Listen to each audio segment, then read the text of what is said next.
सद्गुरुवे नमः। प्रश्नकर्ता का प्रश्न है, माया किसे कहते हैं?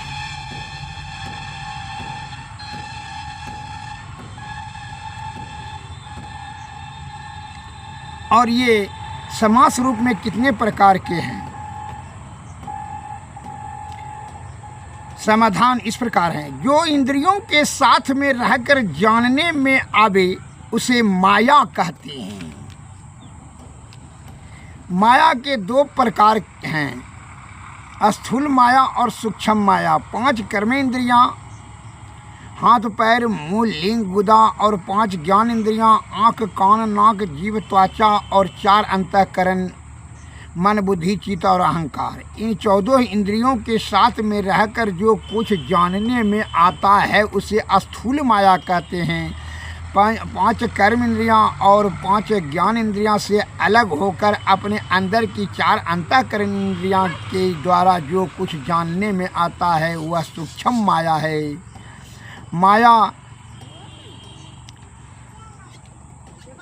जो है की उत्पत्ति कहाँ से हुई है? जिज्ञासु ने प्रश्न किया। समाधान, माया की उत्पत्ति परमात्मा से हुई है।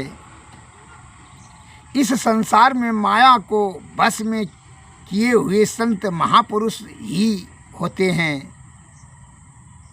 माया का विस्तार केवल स्थूल संसार में ही है कि सूक्ष्म संसार में भी है? प्रश्नकर्ता जिज्ञासु ने प्रश्न किया।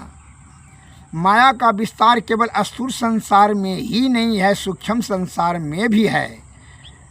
आकाश में परमात्मा व्यापक है या परमात्मा में आकाश व्यापक है? आकाश में परमात्मा व्यापक है, न कि परमात्मा में आकाश। जो जिससे उत्पन्न होता है उसकी अपेक्षा स्थूल होता है और उत्पन्न करता सूक्ष्म होता है।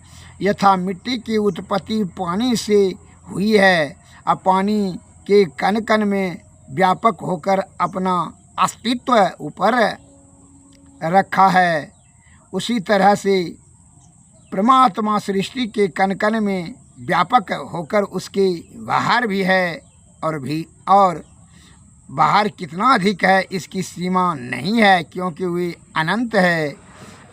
जिज्ञासु का दूसरा प्रश्न, मनुष्य शरीर के देव दुर्लभ शरीर क्यों कहा गया है?